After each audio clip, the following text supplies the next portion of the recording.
Hello, my dear students. Welcome to Deeksha online bridge course.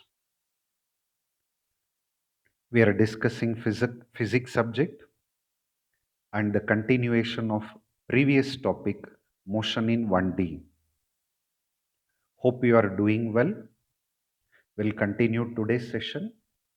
I expect you all to have a book, pen, paper, pencil, and a calculator. Before we continue with today's class, let's have a quick recap of where we left in the previous class. We studied about the equations of motion at the end of the previous discussion. Let us consider an object traveling in a straight line with an uniform acceleration a. At a time equal to 0, if the body starts with a velocity equal to u, undergoing an uniform acceleration equal to a for a time equal to t seconds. At the end of the journey, the body acquires a velocity v and covers a displacement equal to s meters. In order to define these terms during its 1D motion, we have a set of equations called as equation of motion. V equal to u plus at, s equal to ut plus half at square, and v square equal to u square plus 2a into s.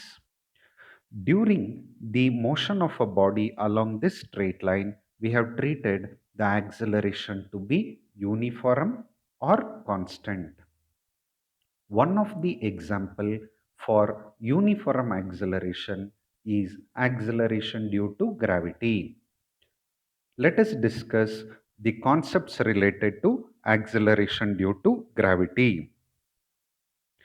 We are all familiar with the story of Sir Isaac Newton. One fine day, he was seated under an apple tree and suddenly an apple fell on his head. The rest is history. This gave to the birth of the laws of gravity. We understood that the objects which are near to the surface of the earth are grabbed towards the earth with a acceleration. This acceleration is called as acceleration due to gravity. Any body which is dropped from a particular height falls to the ground under the action of gravity. This is called as acceleration due to gravity. My dear students, Sir Isaac Newton was one of the greatest scientists in physics. You don't find a concept in physics where his contribution wouldn't be there. Now, while speaking about 1D motion, we speak about acceleration due to gravity, which has come from his theory itself. Then, when we move on to heat and thermodynamics, we have Newton's laws of cooling. When we discuss about waves, the speed of sound, there is Newton's formula. When we go to optics, there is a formula given by Newton to find the focal length. Like this, wherever you go in any concept of physics, he would have made a contribution. I wonder, maybe his parents were aware that in future he's going to be a great scientist finding tons of new things. Hence named him as Newton. Let's focus more on our acceleration due to gravity. The acceleration with which a body falls towards the earth, the value of acceleration will remain a constant throughout the journey, hence, it is uniform. This acceleration, which is exerted by the earth on the object, is represented by small g. Its value actually changes from place to place, but near the surface of the earth, it almost remains a constant. 9.78 meter per second square. While solving the numericals, in the data, they might give the acceleration due to gravity to be equal to 9.8 meter per second square. In order to reduce the complication during the simplification, in some problems, they may give this g value to be approximately equal to 10 meter per second square. So based on the data given, we can solve the problems. As I told you, this value of acceleration due to gravity varies from place to place based on different parameters. How does it vary? The acceleration due to gravity, g, is given by capital G m divided by r square. Capital G is called as universal gravitational constant. M is called as mass of the earth. R is called as radius of the earth. Mass of the earth remains the same, but the position of the object will keep on changing, hence the R value will change, G value will change from place to place. Now consider an object on the surface of the earth. Your R will be equal to the radius of the earth. Suppose an object is at a particular height. Let's say the height is equal to h. Then in that case, your small g will be equal to capital G, capital M divided by R plus h the whole square. Because the R value increased, the G value will decrease. Same way, as you go deeper, suppose you go down a mine, the acceleration due to gravity again will decrease. We have a mine in Kolar called as Kolar Gold Fields. Unfortunately, now it is not functioning. So as you go deeper and deeper in that particular mine, the acceleration acting on the body will keep on decreasing.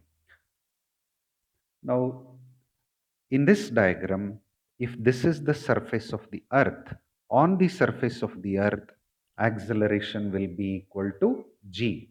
If the object is at a particular height h from the surface, the acceleration due to gravity will decrease.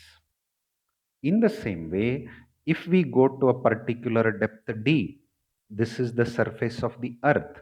On the surface of the earth, acceleration equal to g. If we go deep into the earth through a depth equal to d, then the acceleration due to gravity will decrease. Sir, how is that, sir? According to your formula, g is equal to gm divided by r square. So here, when you go deeper, R value should decrease, G value should increase. So actually G value should have got increase. Why are you saying it decreases? So when we go deeper, it is this part of the earth alone which is going to exert the force. Hence, there is a decrease in mass. So your G is equal to Gm divided by R square. There is a decrease in mass as well, therefore G decreases. There is a derivation to understand how G value decreases as you go deeper. So let's not dive into the depth of that. Just have a clarity that whether you go above the surface of the earth or below the surface of the earth, gravity will decrease. Acceleration due to gravity will decrease. Now, though we all know that Earth is spherical in shape, at the equator, the radius is slightly more, and at the poles, the radius is slightly lesser. Therefore, at different positions on the earth, due to the shape of the earth, the g value will keep on changing. Suppose I mark 2 points on the earth, A and B. A is very near to the equator, so the radius of the earth is more. Radius of the earth is approximately taken to be equal to 6,400 kilometers. So at the point A, which is near to the equator, radius will be more. RA is greater than the radius of a point on the earth at B. So due to which our acceleration g is equal to gm divided by r square. At A, r is more, so gravity will be less. At B, the r value is less, g value will be more. So due to the shape of the earth also gravity can vary. Along with that, earth spins about its own axis with an angular velocity omega. Due to the spinning action, the body experiences a centrifugal force outwards, due to which the force of attraction towards the earth gets compensated by a small value with the centrifugal force. Hence, gravity will decrease.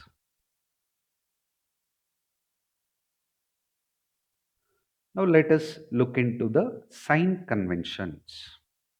When a body is in motion, it experiences acceleration due to gravity, which can either increase its speed or decrease its speed. For example, when a body is falling down, its speed will increase. When the body is thrown up, its speed will decrease.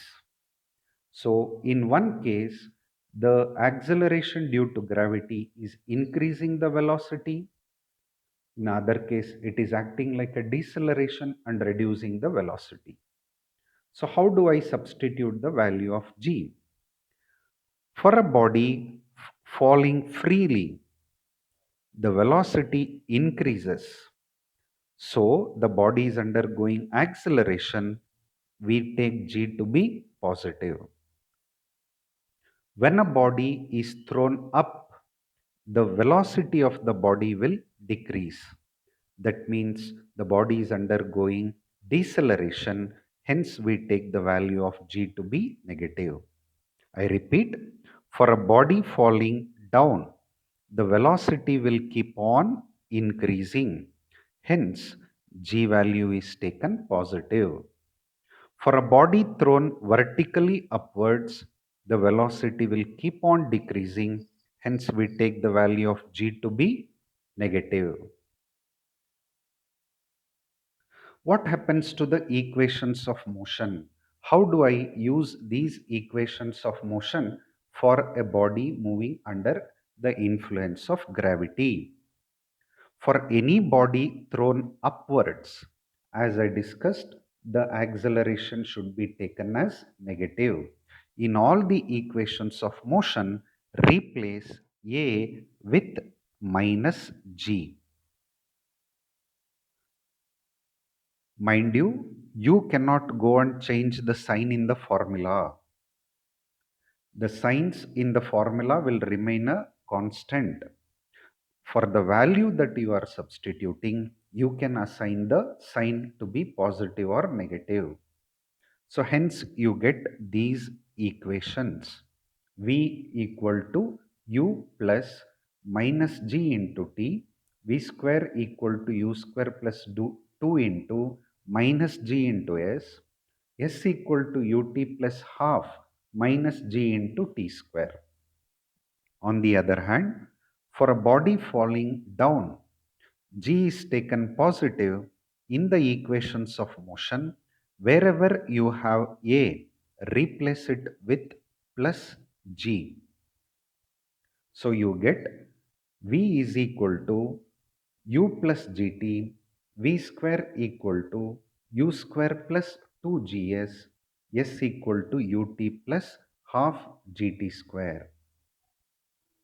Now, with the time, as the body is falling down, you see the velocity changes with gravity. Now, let's see the other sign convention. For now, when we are solving the problems, we are going to use this sign convention. For a body falling down, G is taken positive. For a body moving upwards, G will be taken as negative. But when you go to higher courses, this convention might not hold good, because we are going to look into the physics in a broader perspective than just considering G to be plus or minus when it is going up or down may not be sufficient. Hence, we speak about the acceleration due to gravity, giving it sign convention according to Cartesian coordinates.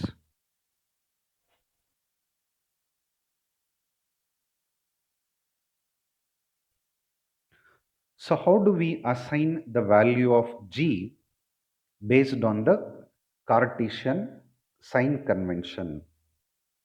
So, again, I am repeating, this is only for your knowledge. When you go to the higher classes, you may use this, but for the problems that we are going to study here, we are going to use only the case studied before this. Now, let us consider a coordinate system, x axis, y axis, and the z axis. So this will be considered as positive. This is negative axis. This is negative y axis, and this is your negative z axis.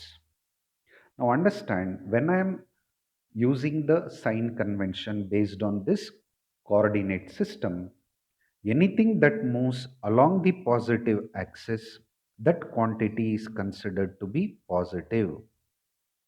Suppose the velocity of the body is considered along the positive x-axis. It is taken as positive.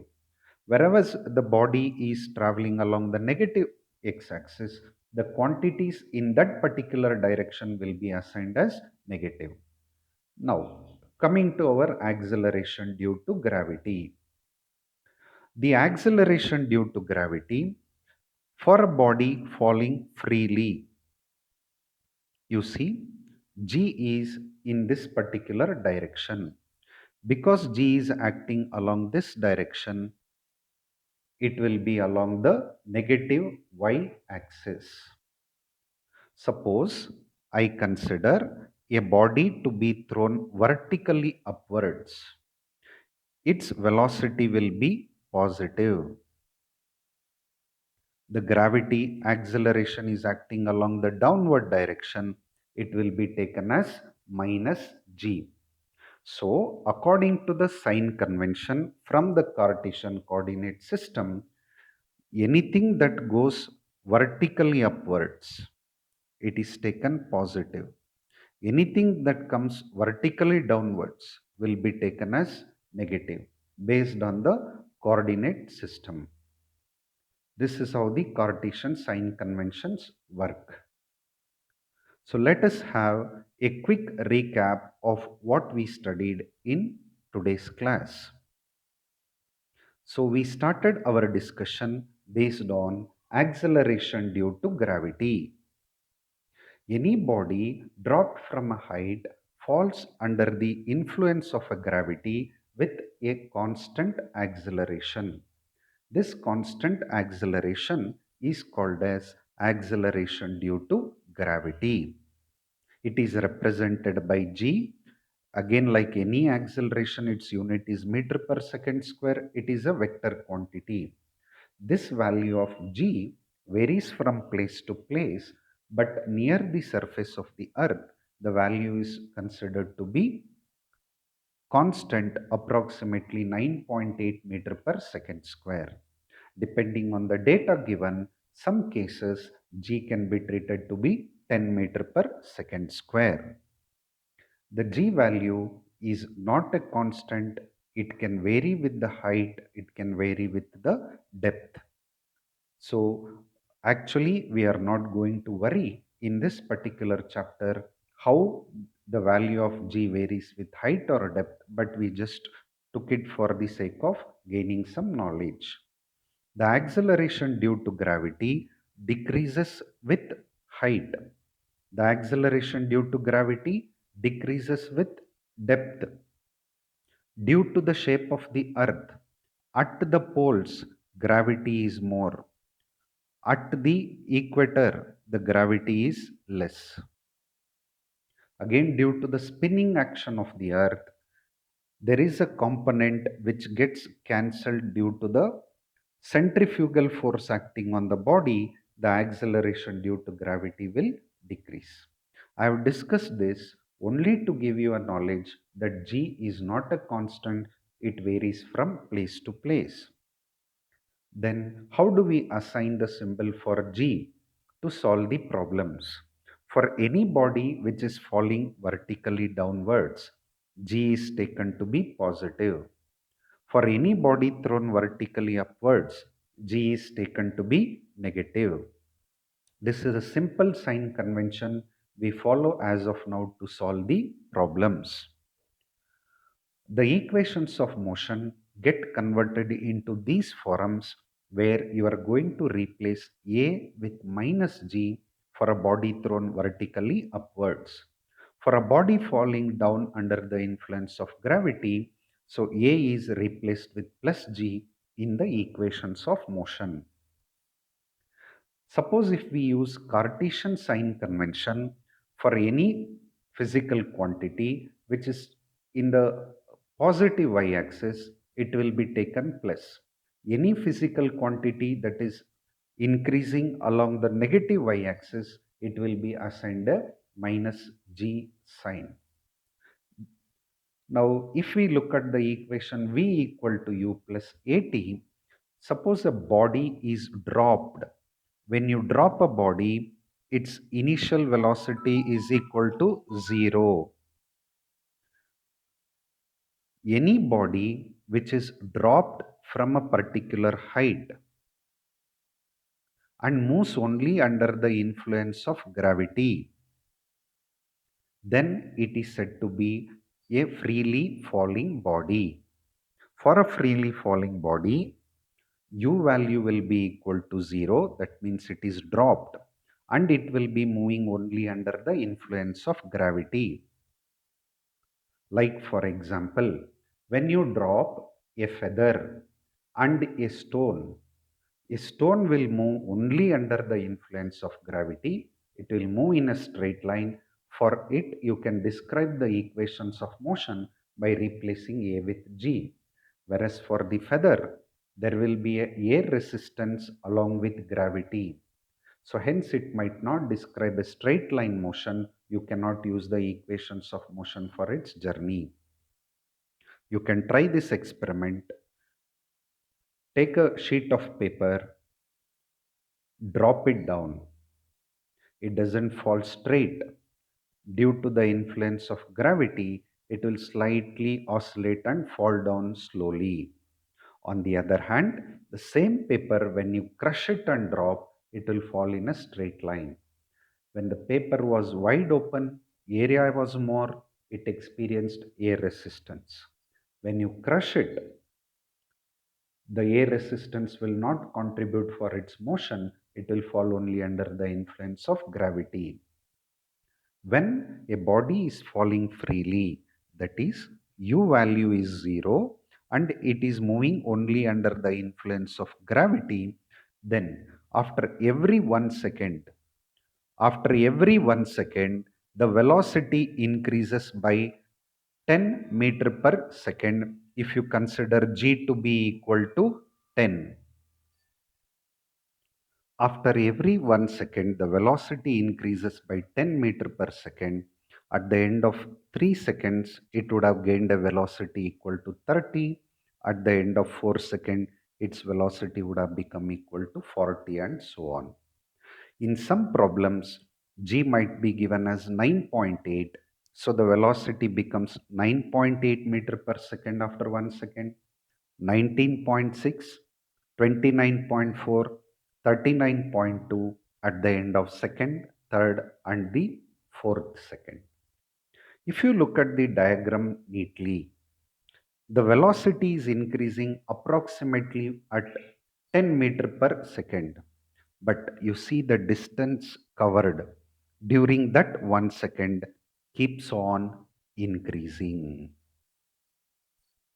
So, with this knowledge, let us solve some new numericals to understand the concept better. I want you to make a note of the problem as I read it.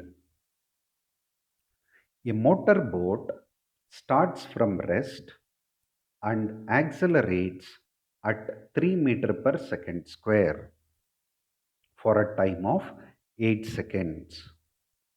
How far does the boat move in this particular time? Make a note of this problem and have your pen and paper with you with the calculator to solve this problem. So, what is given in the data? A motorboat starts from rest. That means your u value is equal to 0 and accelerates at 3 meter per second square. This is your a value. For a time equal to 8 seconds. This is your t value. How far does the boat move in this particular time? So this should have been FAR. There is a typo error. So this should be your S value. So we have to use the equation S equal to ut plus half at square to solve this problem. So make a note of the given data whenever we solve the problem for the board exams. It is important to write the given data and the formula to be used. But while solving a numerical related to competitive exam, there is no need to waste time writing the data. But as we are still in the process of learning how to solve the problem, it is always good to write the given data, the formula, the substitution, and then the simplification.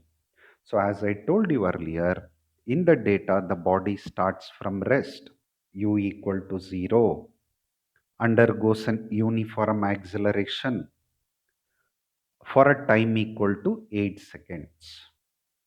So let us substitute in that particular formula.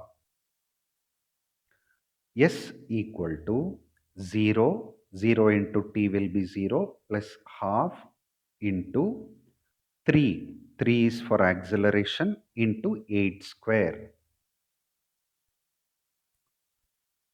So if you have calculator, simplify and check if the answer is 96. S is equal to 1 by 2 into 3 into 8 square is 64. This is 2 ones, 2 32 times. 32 into 3 will be 96 meters. So whenever you get the answer, try to put a box or put a underline to the answer. And remember, you shouldn't forget to write the unit. If you don't write the unit, the value is meaningless. I hope this problem is clear to all of you. Let us move to the next problem. A ball is gently dropped from a height of 20 meters. If its velocity increases uniformly at the rate of 10 meter per second, with what velocity will it strike the ground? And after what time will it strike the ground? Make a quick note of the problem.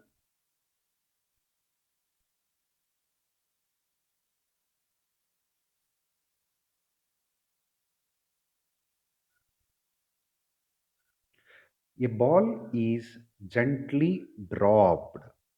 Dropped in the sense its initial velocity will be equal to 0 from a height of 20 meter. So it is going to travel the entire 20 meter to reach the ground. If this is the ground, this is a particular point. It is at a height of 20 meters. So the body is dropped here. Dropped in the sense your u will be equal to 0. Before it strikes the ground, it would have covered a distance equal to 20 meter. So that is S. The velocity increases uniformly at the rate of 10 meter per second square. The rate of increase of velocity is actually called as acceleration. With what velocity will it strike the ground? So you need to find what is the final velocity and how much time does it take to reach the ground? T is equal to question mark. So quickly write down the data given. U 0 A is equal because it is falling down. It's falling down due to the influence of gravity. S value. We need to find what is V, what is T. Now there are two parts in the problem. We need to solve it in two steps. Step number one, I will use the relation V square is equal to U square plus 2A into S. On shifting the position of U square, I get this equation. Substituting for u is equal to 0. So I get v square equal to 2a into s. It is equal to 20 meter per second.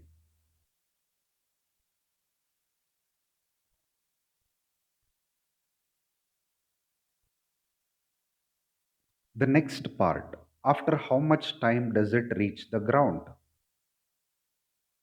For this, we will use the relation v equal to u plus at. V value was not given in the data, but we got it from the previous solution of the problem. Substituting there, you get 20 for V, 0 for U, plus instead of A, put it as 10, T is unknown. 20 is equal to 10T. 0, 0 will get cancelled. T is equal to 2 seconds. I hope you all understood this problem and we are good to go to the next problem.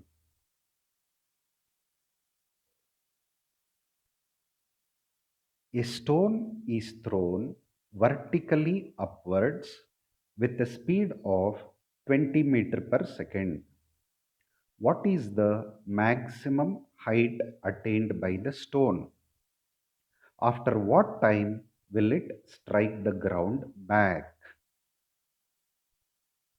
Make a quick note of the problem.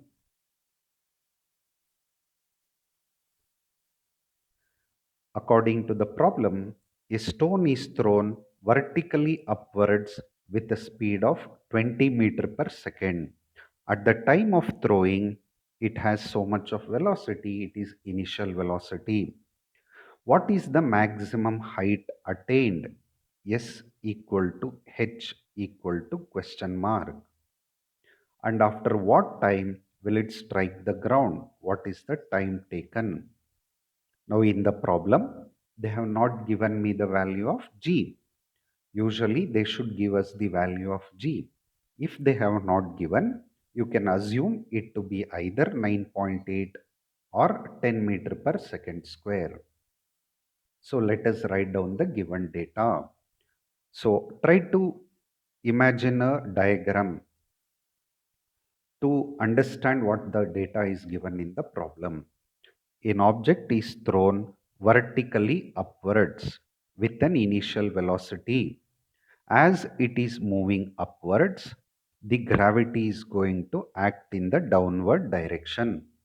So hence, you need to replace A with minus G.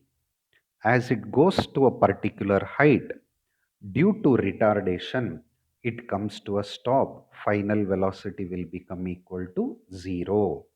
So during this time of journey, what is the displacement? S equal to question mark.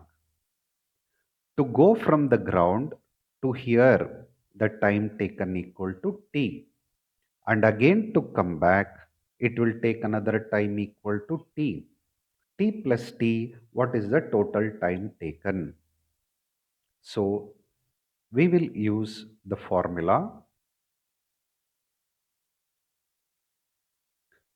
v square equal to u square plus 2as. When the body attains the maximum height, final velocity will be equal to 0 because it stops there. So v square equal to 0, u square equal to 20 square, 2, instead of a, we are replacing it with minus 10. And what is the value of h? So this will be minus 20h equal to 20 square. That is minus 20h is equal to, sorry, this minus 20h go to the other side, it would have become positive 400. This 0 cancels, h will be equal to 20 meters. The stone will reach a maximum height of 20 meters. We got the first part. After what time will it strike the ground back? For the second part, I will consider this is the ground. The body is thrown with an initial velocity equal to u, that is 20. It will go up, reach the maximum height, take a turn, come back, fall on the earth. During the entire of the journey, time taken equal to t seconds. But because the body came back to the same position, yesterday we studied if the body comes back to the same position, displacement will be equal to 0. So again I go back to the same formula, s equal to ut plus half at square, and substitute s equal to 0. 20t, instead of u I have put 20, instead of g minus 10 and t square. So here I can shift the places. 1 by 2 times minus 10 goes to the other side plus 10, t square equal to 20t. 0, 0 gets cancelled. T square and t will get cancelled. You will get t is equal to 4 seconds. There is another way of solving this problem. Use the relation v equal to u plus at. When it reaches the highest point, v value equal to 0. U was 20 minus 10 into t. So from this, you will get t is equal to 2 seconds. When the body is moving under the influence of gravity, time taken to go up will be equal to the time taken to come down. So therefore, the total time taken will be 2t, that is equal to 4 seconds. You can solve the problem by this method also. If you want to make a note, make it quickly.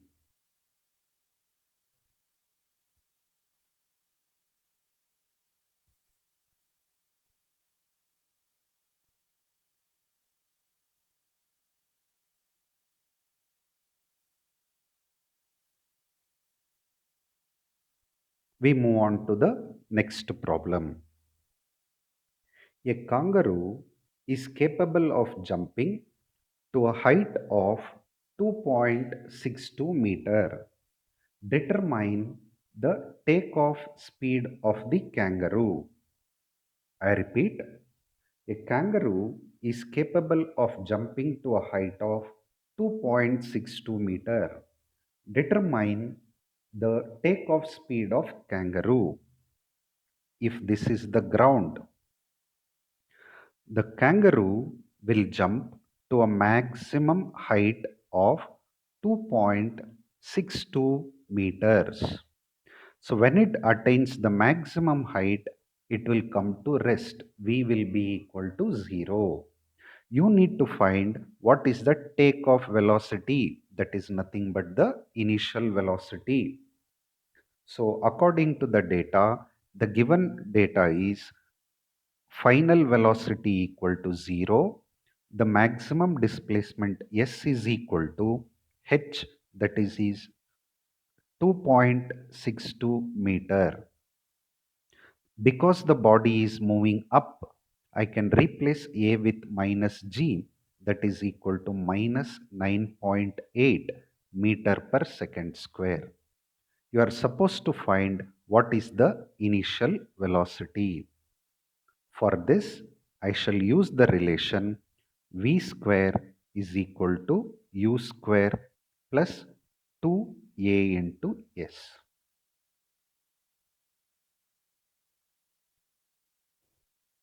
Now let me substitute the values in the formula. I will get 0 equal to U square minus 2 into 9.8. You look at the uh, problem, value of G is not given. I am assuming it to be 9.8 into 2.62. Shifting the terms to the other side, the negative will become positive. U square will be 2 into 9.8 into 2.62.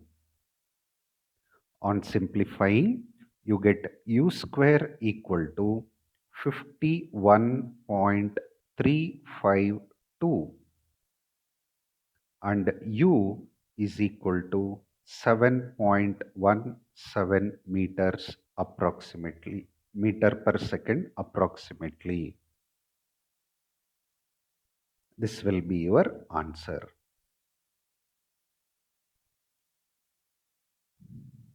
I hope the problem is clear to all of you. We will move on to the next problem.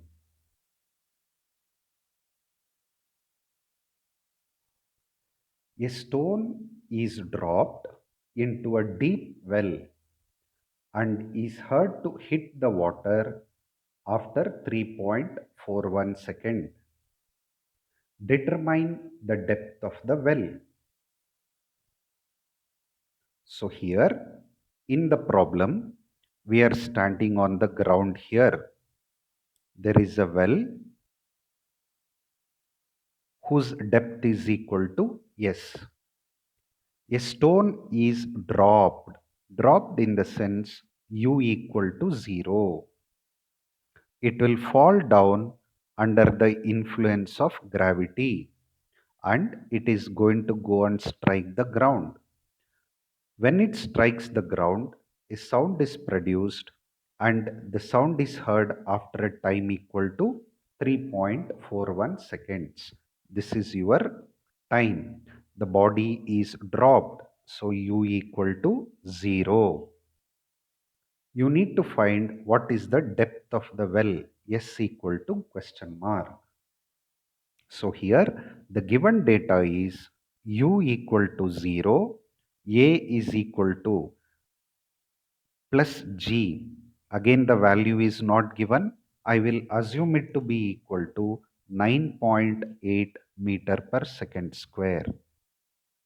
The time taken is equal to 3.41 seconds. You need to find what is the displacement. I understand the stone strikes the ground, sound is produced, sound will also take some time to come back. But the speed of sound is much, much larger than the speed of the object. Hence, the time taken by the sound to reach is considered to be negligible. While solving this problem, we keep that concept away and take the entire time for the journey of the stone alone. Now, substituting this value in the equation, S equal to ut plus half at square, you get 0 plus half into 9.8 into 3.41 square. On simplifying this, your answer will be 57 meters approximately. 9.8 by 2 will be around 4.9. 3.41 square is approximately equal to some 10 point something. If you use it the calculator, you get the exact values. I hope you understood how to capture the data and substitute and simplify in the formulas. So that is it for the day. Let's catch up during the tutorials. In the tutorials, we will solve some more problems as the homework problems. Till then, take care. Have a nice day.